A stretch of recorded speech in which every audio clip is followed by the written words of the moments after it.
வணக்கம் நண்பர்களே. ஒரு வீட்டில் பூஜை அறையை எங்க அமைக்கணும்? பூஜை அறை ஒருவேளை தவறாயிடுச்சுன்னா அதனால என்ன விளைவுகள் ஏற்படும்? சரிங்க, பூஜை அறையை எங்க அமைக்கக்கூடாது? இந்த ரெண்டு தகவல்கள்ல நமக்கு எது செய்யக்கூடாது அப்படின்றத நம்ம தெரிஞ்சுக்கிட்டோம்னா அப்போ மீதி உள்ள இடத்துல நமக்கு செய்யலாம் அப்படின்றது ஆட்டோமேட்டிக்கா உங்களுக்கு புரிதல் வந்துடும்.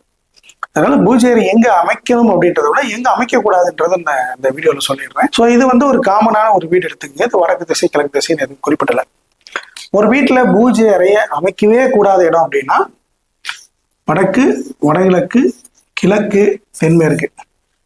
இந்த பகுதிகளில் பூஜை அறையை அமைக்கக்கூடாது.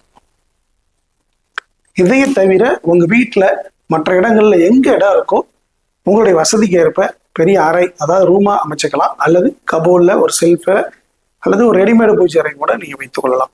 அதுல சாமி படங்களை வைக்கிறது, விக்கிரகங்கள் வைக்கிறது, வெறும் தீபம் மட்டும் ஏற்றி வழிபடுறது, அதெல்லாம் உங்க விருப்பம். ஒருவேளை இந்த குறிப்பிட்ட இடங்கள்ல பூஜை அறை இருந்துச்சு அப்படின்னா அந்த வீட்டுல ஆண்கள் திறமை இருந்தும் தகுதியற்றவர்களாக இருக்கிறதும், திருமண வயது தொட்டவங்க கல்யாணம் ஆகாம இருக்கிறதும், கல்யாணம் ஆன பிறகு குழந்தை இல்லாம இருக்கிறதும், நிறைய பேர்த்துக்கு ஹெல்த் இஷ்யூ இருக்கிறதும், அதாவது தலை சார்ந்த உறுப்புகள்ல பிரச்சனை அல்லது குடல் பகுதி அடிவயிறுல பிரச்சனைகள் இருக்கிறதும் நம்மளால பார்க்க முடியுது.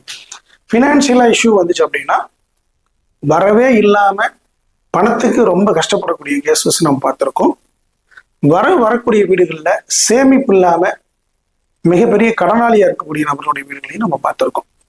சரி, இந்த பூஜை அறை தானே, இந்த பூஜை அறை கடவுள் நமக்கு நல்லது தானே பண்ணுவாரு அப்படின்னா கண்டிப்பா நல்லது பண்ணுவாரு. அவர் வைக்க வேண்டிய இடத்துல, அவர் இருக்க வேண்டிய இடத்துல இருந்தா மட்டும் தான் நல்லது பண்ணுவாரு. ஒருவேளை உங்க வீட்டுல நான் சொன்ன இந்த இடங்கள்ல இருந்தா கண்டிப்பாக தவறு. அதனால நீங்க நிறைய விளைவுகளை சந்திக்க வேண்டி இருக்கும். எச்சரிக்கை. நன்றி.